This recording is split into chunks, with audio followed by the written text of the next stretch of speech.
Hello everyone, this is Frosty and welcome to my channel. So I decided to revisit a video that I did like a long time ago where I was reacting to this video with a Korean mom who lost her daughter and then they brought her back through virtual reality. So since that video is getting more views than any video that I have right now, I thought maybe I can make a part 2. So my thoughts in that video, if I remember correctly, I didn't watch it so that I can then, just give my straight up opinion. I didn't want to have that video influence my opinion, the whole technology. So I decided to just try to remember what I said in that video and then watch this one. Then maybe my opinions can change or whatever. But I remember I strictly said that this can be a bad thing because, well, what happens next? If anyone can afford this technology, because anyone can typically afford VR right now. So if you have it, they're not stopping you from basically doing that, especially if you have the programming skills to actually make these things happen. Then if you lose someone, you might use this as a crutch. That was the problem I had with it at first.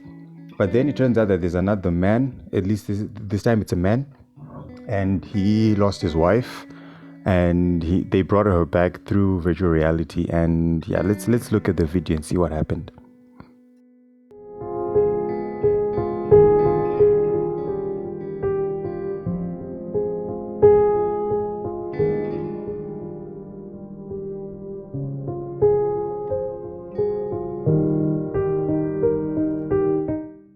So yeah, this is my issue with this whole thing. I think that part is never going to change. When you create such technologies, I think there are always going to be good things that come with it and bad things. So for example, the good thing that comes with this technology is that it can be used for therapy, right?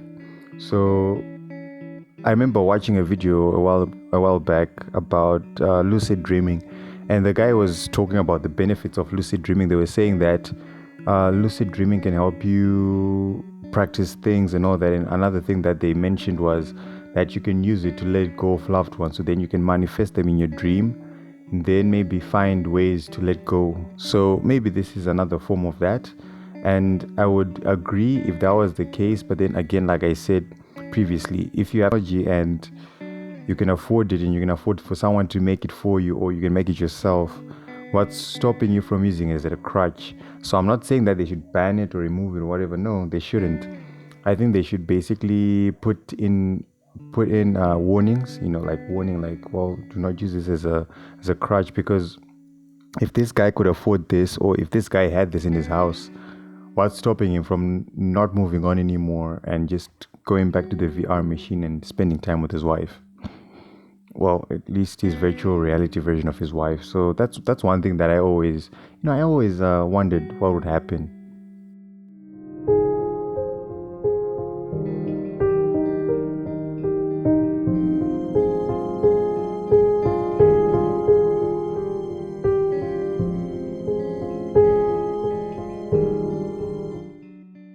Okay, one curiosity I actually have with this, and this also applies to the Korean mom previously.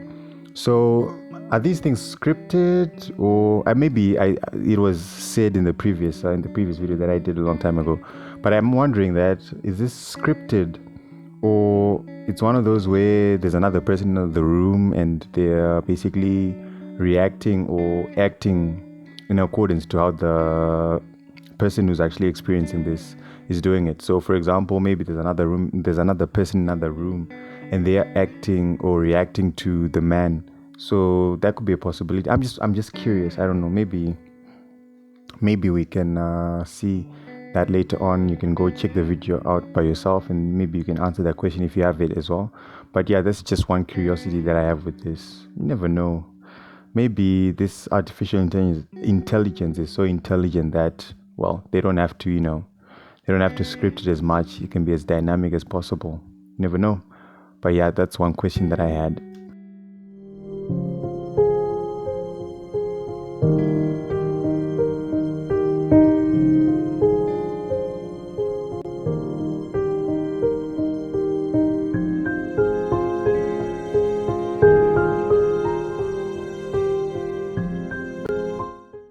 I like how they put reuniting in quotes, even in different color font, because I think they actually understand that this is not exactly as reuniting, as they're trying to say, because it's really bizarre and odd.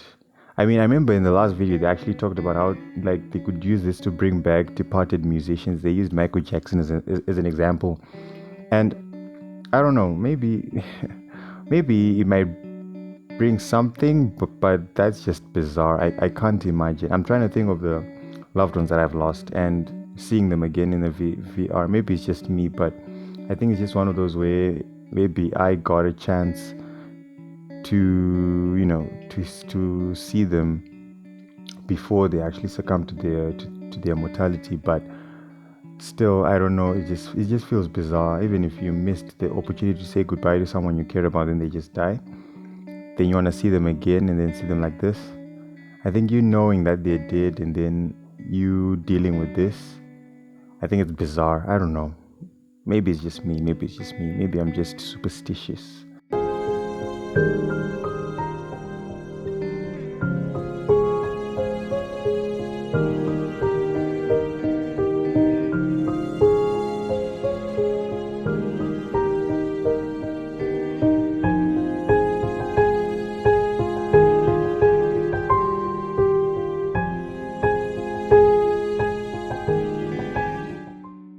Yeah, so I remember watching this one, and the thing that's striking me with this is that the mom seems more emotional than the guy. Maybe it's because, well, women are more emotional than guys, and yeah, feminists shoot me, I don't care. But basically, yeah, that's the situation. Most probably it's because she's female and she's more emotional. But the one thing that I picked up from her video, from what I remember at least, is that she was way too immersed into this, and it gave me the red flag that she's possibly not saying goodbye, but doing that goodbye way it's sort of like, I'll see you later, because now this is possible.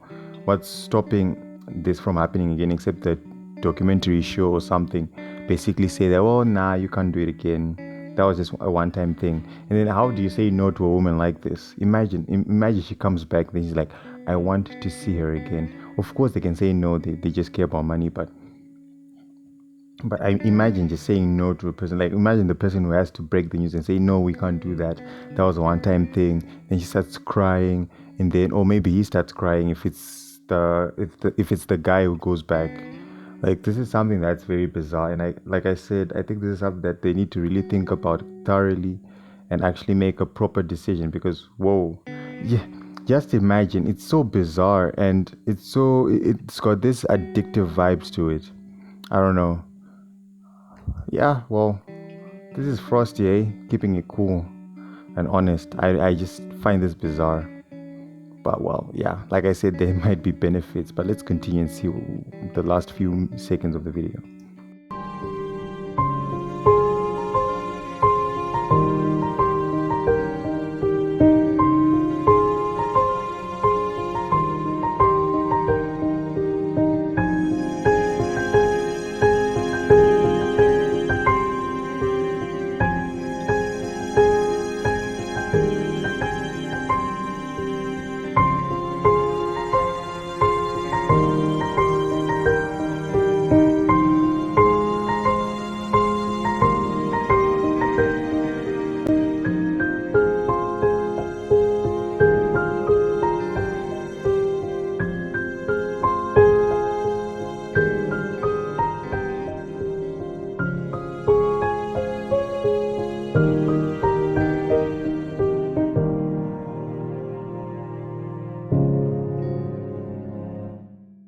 So yeah, that ends the video. So yeah, these improvements in technology are incredible. Like, they're truly incredible. But again, I mean, how much of this is going to be okay until it gets to a point where it's bizarre?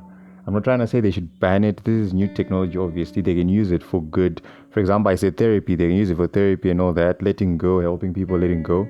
Especially when this guy lost his wife due to an illness, just as the previous mother lost her daughter to an illness, right?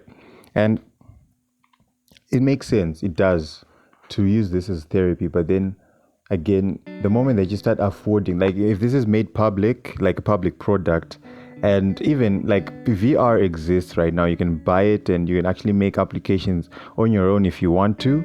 And the fact that you can do that And then now this is now happening. This is something that's becoming mainstream. What if someone was very good at computer science or very good at 3D modeling, and then they lose a friend, a mom or father or whatever, right?